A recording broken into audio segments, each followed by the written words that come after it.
Assalamualaikum warahmatullahi wabarakatuh. Selamat siang semuanya, anak-anak ibu yang soleh dan solehah.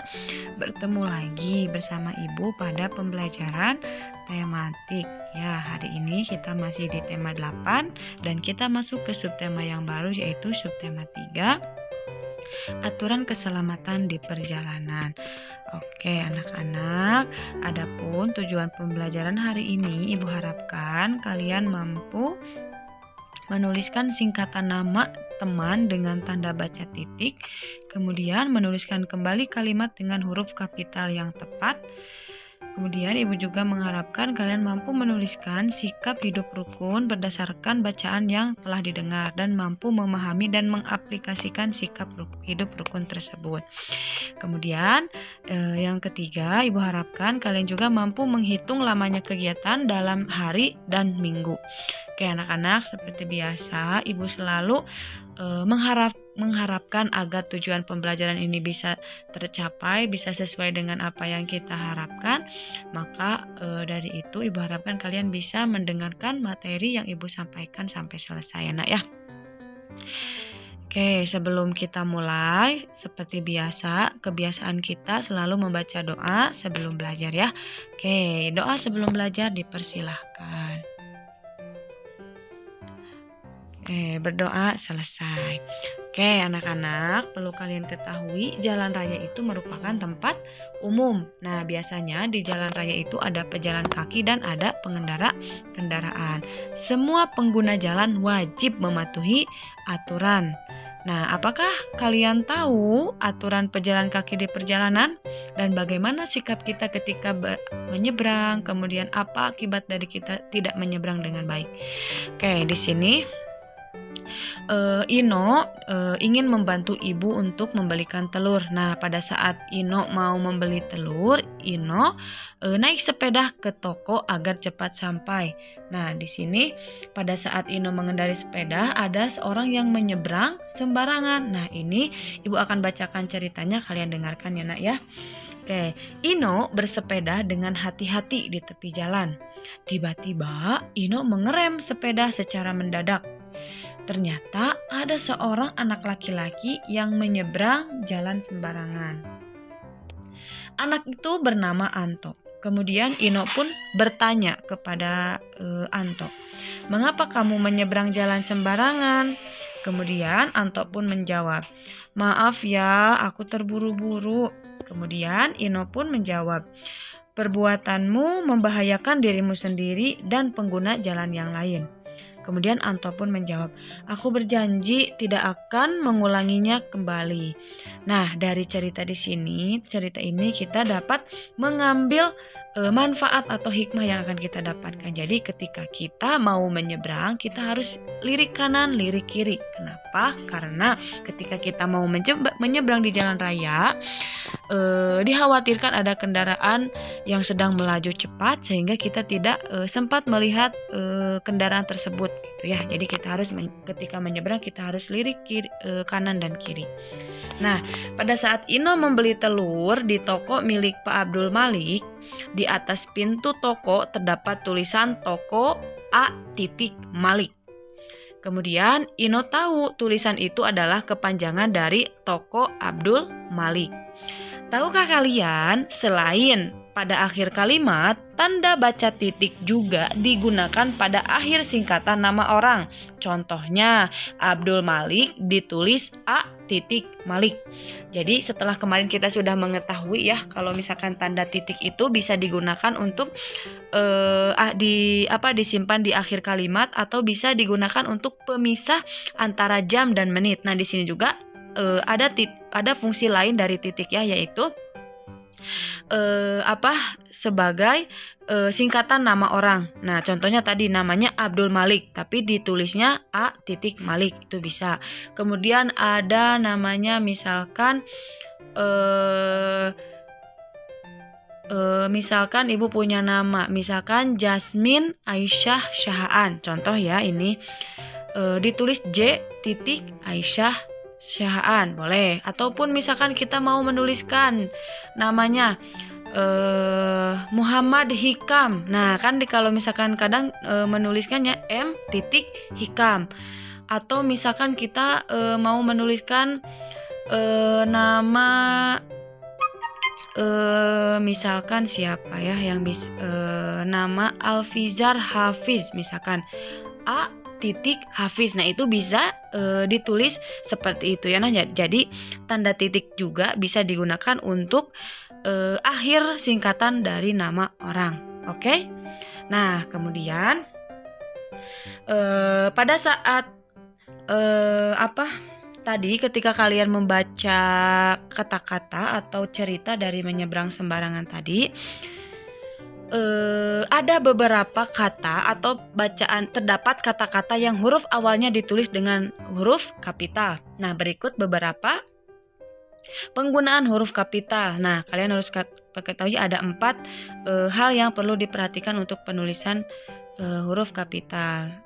Nah, ini Ibu hanya menuliskan beberapa ya, masih ada yang perlu digunakan atau dituliskan menggunakan huruf kapital. Yang pertama, penulisan huruf pertama nama orang. Contohnya seperti Ino, Anto. Tadi sesuai yang Ibu tuliskan ya, penulisan nama itu harus diawali dengan huruf kapital. Jadi huruf pertamanya harus ditulis dengan menggunakan huruf kapital. Huruf kapital itu huruf yang besar ya. Kemudian yang kedua, penulisan huruf pertama nama Tuhan, seperti Tuhan yang Maha Pencipta, atau kata ganti Tuhan seperti mu, nya, dan engkau. Misalkan ada sebuah kalimat ya, misalkan ketika kita berdoa, misalkan bimbinglah hambamu. Nah, ketika menuliskan hambamu berarti huruf H-nya kecil, tapi mu dari kata tersebut itu harus besar ya, atau menggunakan huruf awalnya itu menggunakan huruf kapital. Nah, kemudian ada yang ketiga, penulisan huruf pertama nama tempat. Nah, nama tempat seperti atau kota ya, seperti Bandung, kemudian Garut, Sukabumi, atau nama tempat seperti tempat wisata ada Pantai Anyer, Pantai Pamengpeuk. Banyak sekali tempat yang harus digunakan ketika kalian menuliskan nama tempat tersebut, kalian harus menggunakan atau mengawali dengan huruf kapital ya, Nak ya. Contohnya ini seperti Pantai Anyer. Kemudian penulisan huruf pertama kata kekerabatan atau nama panggilan. Oke. Nah, nama kekerabatan ini seperti ibu guru, paman, ayah, ibu, bunda. Itu contoh dari nama kekerabatan. Begitupun ketika kalian membuat sebuah kalimat atau paragraf, kemudian kalian diakhiri dengan tanda titik, kemudian untuk mengawali kalimat selanjutnya atau kata selanjutnya kalian mengawali dengan huruf kapital. Itu adalah beberapa penggunaan atau beberapa penggunaan huruf kapital. Jadi kalian harus memperhatikan dalam penulisan kalian dalam menggunakan huruf kapital ya, tanpa harus kalian menulis seenak kalian, tidak ya, tapi ada aturan-aturan ketika kalian menulis. Oke, kemudian di sini Ibu akan membacakan aturan-aturan kita sebagai bagi penumpang dan pengemudi. Jadi ketika kalian berwisata kemanapun atau berpergian kemanapun, kalian harus memperhatikan keselamatan bagi diri kita dan orang lain. Nah, di sini Ibu akan membacakan aturan-aturan keselamatan bagi penumpang dan pengemudi. Oke, di sini Ino dan teman-teman itu telah berada di dalam bus. Sebelum bus berjalan, Ibu Guru mengajak murid-murid berdoa. Mereka berdoa kepada Tuhan yang Maha Kuasa. Coba dilihat ya.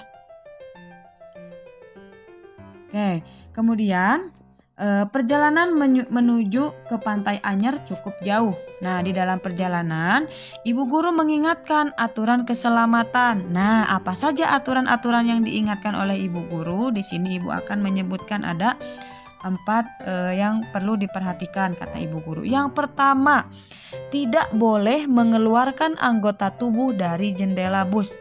Nah, Jadi ketika kita berpergian, mau itu bus atau mobil, jangan mengeluarkan anggota tubuh, mau itu kepala, mau itu tangan, mau itu sikut. Ketika kita berpergian itu tidak boleh ya, tidak boleh mengeluarkan anggota tubuh. Kemudian tidak boleh berdiri di lorong di antara tempat duduk ketika bus berjalan. Nah, apalagi ini ketika bus sudah berjalan itu kita tidak boleh berdiri ya. Kemudian tidak boleh meludah di dalam bus, apalagi tidak boleh meludah di dalam bus. Kenapa? Karena akan membuat tidak nyaman ya. Kemudian tidak boleh membuat keributan karena dapat mengganggu sopir bus. Nah, apalagi ini. Jadi ketika kita mengendara, kita harus bisa menghargai satu sama lain. Kalau misalkan kita ribut misalkan ya, berisik di dalam bus sehingga dapat membuat tidak konsentrasi ketika supir mengendara, atau kita sedang berpergian kemudian ada yang mengendarai. Jika berisik kita membuat orang yang mengendarai itu tidak fokus, maka alangkah baiknya kita tidak untuk berisik ya, karena demi keselamatan kita ya. Jadi bagi keselamatan penumpang maupun pengemudi itu adalah hal-hal yang perlu kalian perhatikan ketika kalian berpergian atau status menjadi penumpang ya nak ya. Begitupun menjadi pengemudi. Nah, setelah kalian mengetahui bahwa keselamatan dalam perjalanan itu harus kita perhatikan. Kenapa? Agar kita bisa selamat dalam perjalanan. Kalau misalkan kita bisa mematuhi peraturan-peraturan yang dibuat, maka itu tandanya kita sayang pada diri kita sendiri dan orang lain. Oleh karena itu, kita harus bisa menjaga aturan-aturan yang ada di dalam perjalanan tersebut. Oke, selanjutnya di sini Ibu akan membacakan sikap hidup rukun dalam perjalanan. Sikap apa saja yang harus kita lakukan di perjalanan? Yang pertama, mengetahui aturan yang sudah ditentukan. Nah, jelas ini harus mematuhi aturan yang sudah dibuat. Kenapa harus kita patuhi? Karena aturan itu dibuat untuk membuat kita menjadi disiplin dan menyelamatkan diri kita. Oke, sebaliknya kalau misalkan kita melanggar sebuah aturan yang sudah dibuat, maka itu akan membuat celaka pada diri kita khususnya dan bisa membuat celaka orang lain. Selain itu, sikap hidup rukun dalam perjalanan itu kita harus saling mengingatkan apabila ada teman kita yang misalkan mengeluarkan anggota tubuhnya di jendela bus, maka kita ingatkan, misalkan kata ibu guru tadi tidak boleh mengeluarkan anggota tubuh di jendela bus, maka dari itu kita tutup jendelanya, boleh diingatkan. Jadi kita harus mengingatkan siapapun. Kalau misalkan kita sudah mengingatkan, berarti kita sudah menolong orang lain dan membuat orang lain menjadi selamat. Kemudian tidak bermain-main saat berkendara. Misalkan tidak bermain-main itu ketika kita mengendarai sepeda misalkan ya, kemudian kita main-main diangkat-angkat sepedanya, atau misalkan masuk ke tengah jalan sehingga membuat pengendara yang lain terganggu. Nah, itu tidak boleh ya, kita tidak bermain-main saat berkendara. Kemudian kalian juga harus selalu menjaga kerukunan dengan cara mematuhi aturan-aturan yang sudah ditentukan ketika ada di dalam perjalanan. Oke, sekarang Ibu mau tanya pada kalian, tahukah kalian nama-nama hari? Coba ada yang tahu? Ya, ada yang tahu lagunya? Coba kita dengarkan ya lagu nama-nama hari. Mungkin kalian sudah sering mendengarkannya. Mari kita dengarkan musik atau lagu dari nama-nama hari.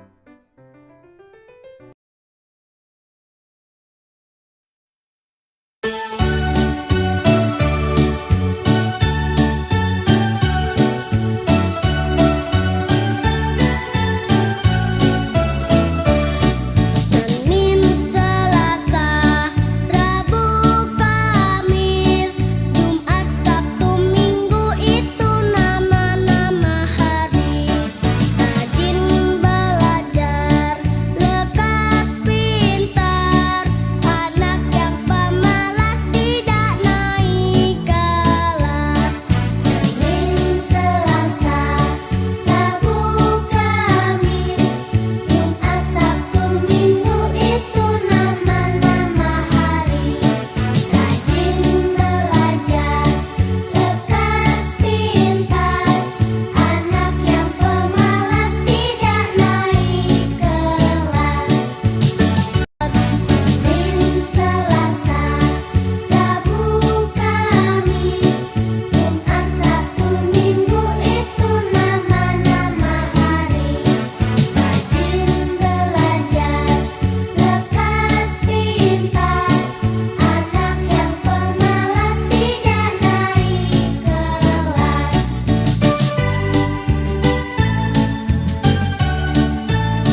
sekarang kita sebutkan yang pertama Minggu, Senin, Selasa, Rabu, Kamis, Jumat, Sabtu. Coba ini apa tadi? Ya betul, ini adalah urutan nama-nama hari mulai dari Minggu, Senin, Selasa, Rabu, Kamis, Jumat, Sabtu. Oke, itu nama-nama hari. Hebat, kalian sudah tahu nama-nama hari ya.